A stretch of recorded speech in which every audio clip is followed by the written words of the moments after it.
May tutorial videos ka ba na halos walang nanonood? Yung pinaghirapan mo tapos 20 views o 0 or 1 views lang. Huwag mo yang i-delete, panoorin mo ito. So maraming creators ang nadi-discourage, kagaya ko no, mula nung kagaya ko na nagsisimula pa lang.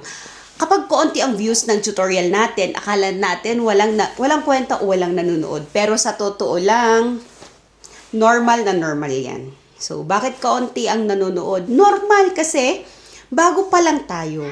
Wala pa tayo masyadong audience. So, hindi pa kilala ang page mo. No? Hindi ka pa kilala. Kakaumpisa mo pa lang eh. Gusto mo viral ka agad. So, pangalawa, ang tutorial content ay hindi pang viral agad. Hindi siya for entertainment lang ha. Pang solusyon siya. Ayan. So, at pangatlo, hinihintay lang ng tamang tao ang tutorial mo. Ayan.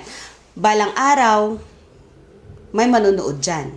So, bakit huwag nating iisip ang tutorial natin kahit konti lang ang nanonood? Ang tutorial videos ay evergreen content. So, anong ibig sabihin nito?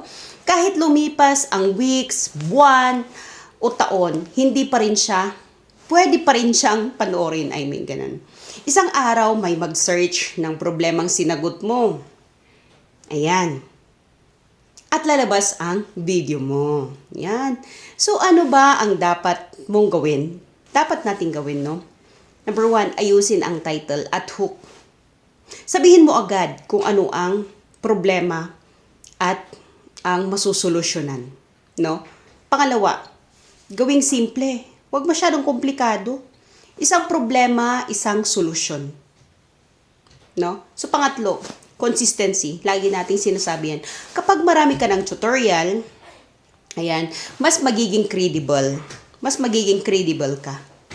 No? So, mindset ng growing creator. Ano ba ang mga to, no? Huwag mong sukatin ang value ng tutorial videos mo base sa views, no? Huwag kang magbase sa views. May isang tao lang na natulungan ng video mo, sulit na yun. 'Di ba? At least nakatulong ka.